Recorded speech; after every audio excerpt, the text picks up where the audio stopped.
Hello everybody, hello, it's Matthew Street. Welcome to my channel. I'm so happy you're here. I really appreciate it. And folks, we're going to pay tribute to one of my favorite, and at times I will even say it could be my favorite Ringo Starr album, Time Takes Time.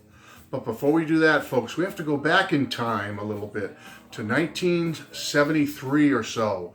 Who remembers, for those of you that were here, like old fogies like me, who remembers the first half of the 1970s? There was a lot of Beatles activity going on, solo Beatles activity, I should say.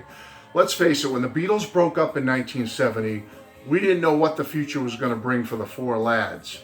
We didn't know if they would have hit singles, would they put out hit albums, and lo and behold, throughout the entire first half of that decade, the 1970s, the solo Beatles knocked it out of the park.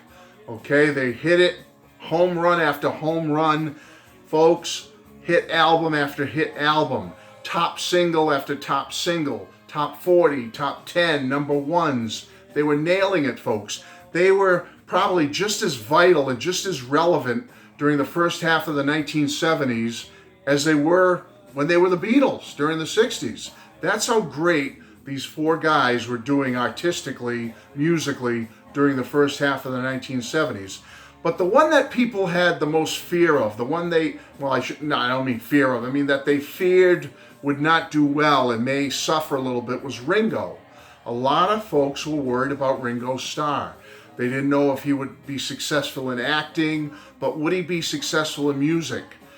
You know, based on his track record in the Beatles, as far as what he sang and what he wrote, the limited couple of songs that he was listed as a songwriter on, people were worried about Ringo, how he would do during the solo Beatle years. And lo and behold, folks, Ringo shocked everybody during the first half of the 70s. He was right up there with John, Paul, and George, with hit song after hit song, with, a couple of great albums. Certainly the Ringo album I'm going to talk about in a second here. But Ringo was right up there as far as hit songs and singles. He was standing shoulder to shoulder with the other guys. I mean, he was hitting it, folks. It was great, and everybody was happy for Ringo. So I think that's why his Ringo 73 album, self-titled Ringo, gets so much accolades, and it's so much warmth and love towards that album, because it was a happy time back then for the four solo Beatles with their musical careers, and Ringo was right up there doing well. So when that album came out, he had so many special guests on it, wonderful guests, including the three former Beatles, his brothers in the Beatles, and on one song in particular, I Am the Greatest, you had 3 out of the 4 of them on that song. It was just a wonderful time, a wonderful, great album. So I think there's a lot of affection towards the Ringo album, and it's deserved. It's deserved. I mean, it's a great album, and I have to say, I have it up there. It's probably, one of my favorites. But folks, I'm sorry. You can heap praise on that album all you want, and it's a great album. But, Ringo floundered in the later 70s, coming into the 80s. He floundered big time. Okay, let's be honest. So I know that album, Ringo 73, gets a lot of love, and it's always at the top of everyone's list, and I'll put it up there too. But folks, I think this album deserves to be right up there, standing shoulder to shoulder with the Ringo album. I really do. No, it doesn't have 3 former Beatles on it. It doesn't have, like Harry Nilsson and some of those other folks on it. It doesn't have that warmth and good, vibe that album in 73 had. I get it. But in its own right, I think this album deserves just as much praise as Ringo in 73. And of course, I'm talking about the Time Takes Time album from 1992. One of my favorite, and at times could be my favorite Ringo album of all. I just love it so much. Now, 1992 was a funny year, for Ringo and for me too. Okay, in the sense that Ringo, he hadn't really had a proper album out in 11 years, according to me. I know, back in, I think it was 1983, the Old Wave album was released. But folks, I really wasn't up on the Old Wave album. I think it was limited release in Canada. I don't think we had a proper version here in the United States at that time. So for me, Matt Street, the last real Ringo album I had bought right away and got into was Stop and Smell the Roses in 1981. So for me, it had been a long time since Ringo did something like this. I mean, yeah, in 1988, he put out that Rhino compilation. It was called Starstruck, the Best of Ringo Starr Volume 2 or something. That came out on CD, I believe.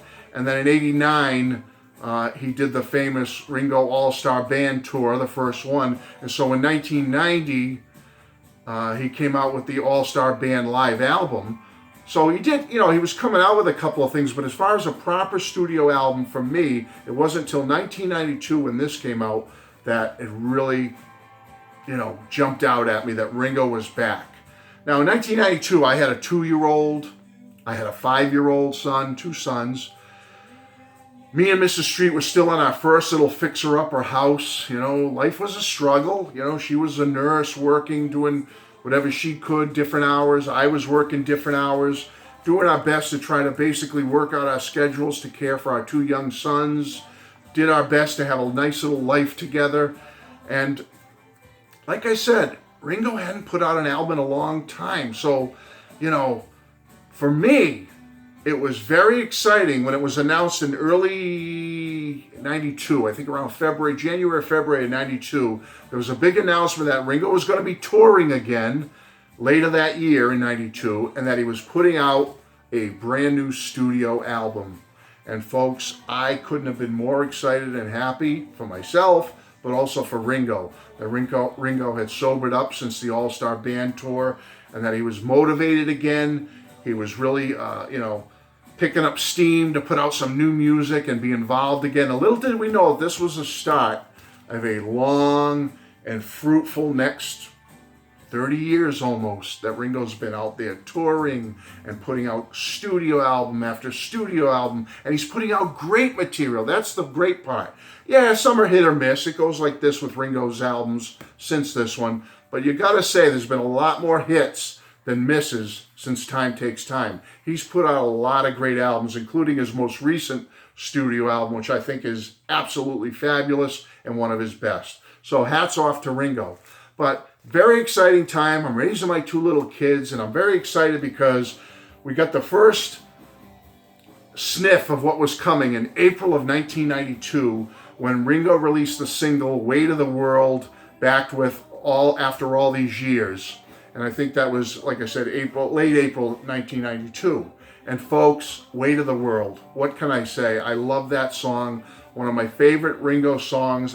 Dare I say it? I'll even call it a power pop song. It's just so good. It's just a wonderful tune. And to this day, and I know other people have said it, and I've said it before, what a shame. It's a travesty. In another universe, in another place, that should have been a top 10 song. Absolutely, it should have been a top 10 smash for Ringo. Why it wasn't, why it didn't do it. I think it got number 43 on the U.S. mainstream rock chart or something like that. So, okay, but it deserves so much more than that. It should have been a big smash hit for Ringo. So when that song came out, I knew, oh my goodness, something good's about to happen with Ringo, because like I said, it's been so long since he put out an album. May, I think the date was May 22nd or 23rd, 1992. Ringo puts out Time Takes Time, and it fails to chart.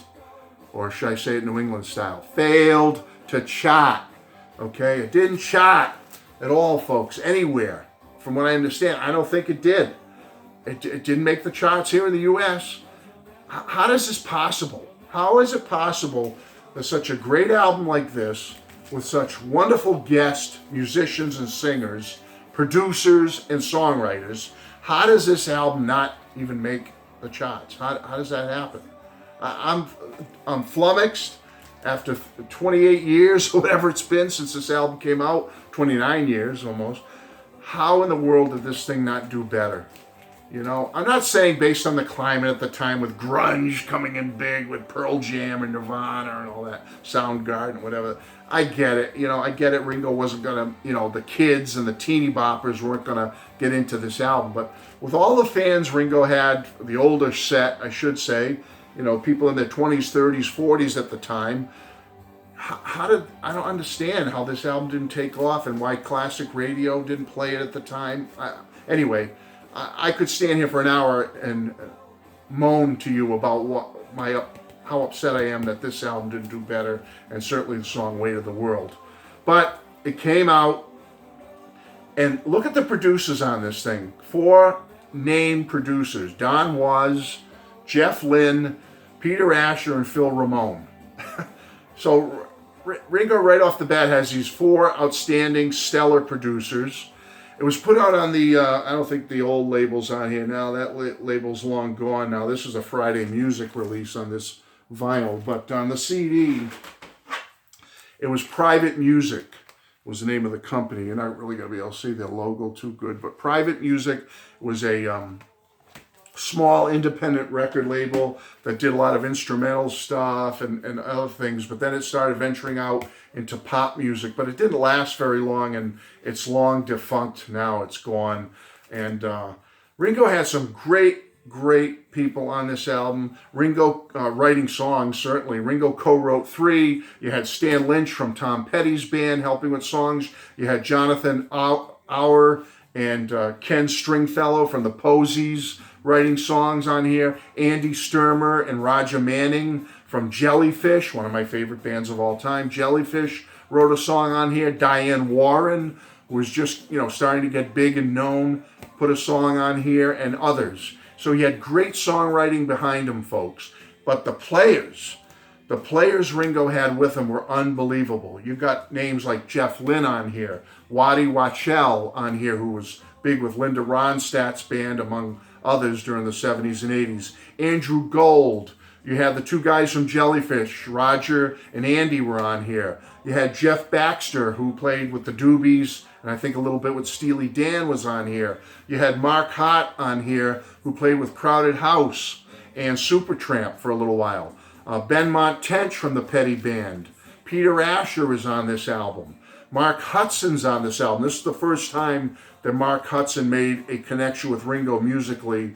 And as we know, after this album, Mark and Ringo worked together for a little while. Jim Horn is on here. Then listen to some of the background vocalists he has on this album. Doug Fieger and Bert Navarre from the Knack sing backup on this album. Harry Nilsson is singing on this album. And last but certainly not least, Brian Wilson from the Beach Boys is on a song on this album. I mean, so is it the same kind of lineup Ringo had with the Ringo album in 1973? Well, certainly not, because none of the 3 former Beatles are on this album. But that was a special time in 73, and that album is certainly special. But for me, some of the names and producers, singers, and musicians that are on this album make it just as special to me. I think this is a very special record. I think Ringo really came back strong with this comeback album, and he hasn't stopped since. And I think it deserves some notoriety just for that alone, that this was a studio album that kicked it all back off for Ringo, and he hasn't let up since. And he's still, here we are in 2021, and he's getting ready to release a 5-song EP that's due to come out in a month or 2 here that I'm really looking forward to, and I think many of you are looking forward to.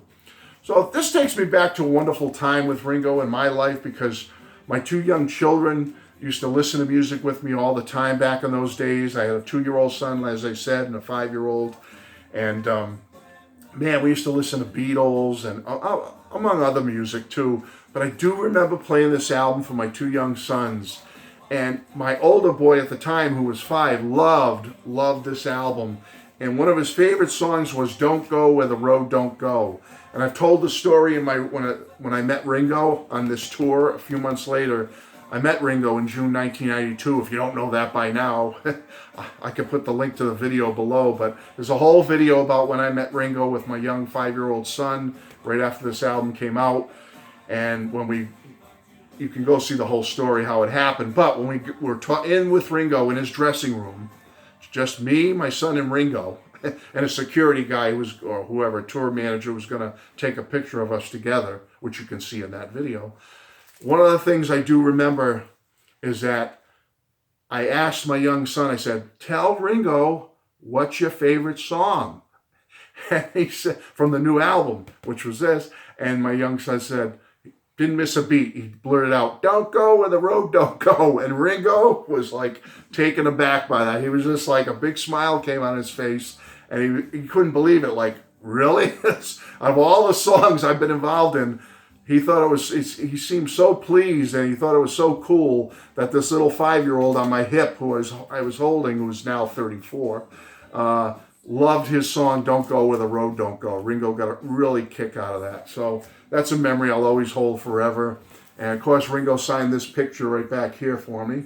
You see that little 5x7? There it is.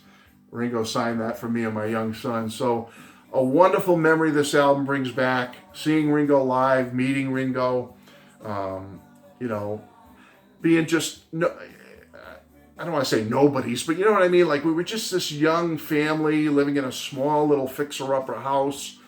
We had no clout. We had no, you know, nothing. And yet, to have the opportunity to love music like this and share music like this with my children and play it around the house, and then have the opportunity to meet Ringo on this tour with one of my sons is a memory I will just treasure forever. So, you know, for me, folks, I know a lot of you out there, it's Ringo 73 all the way, and I get it. I love that album too. It's right up there. But I always believe that Ringo 73 shouldn't be here, and everything else, you know, after it is somewhere down here. I don't believe that. Yeah, Ringo has some stuff way down here, but Ringo's got some good stuff, and he's got stuff that's right up here. And as far as I'm concerned, an album like Time Takes Time is right up, just about next to Ringo 73. That's my opinion. I love this album. It'll always be one of my favorite Ringo albums. So anyway, folks, that's it. Quick video just to say hi, get something out there for you to enjoy and reminisce a little bit with Time Takes Time. Maybe you can tell me some of your memories of Time Takes Time. And I must show you that edition on Friday Music is on special green vinyl. So I must show you that. Anyway, folks, that's it. Bless you all. Thanks for being here. I hope you'll come back again. I've got some other stuff planned, and I'll be working on that over this coming weekend. So take care, everyone. Bye-bye.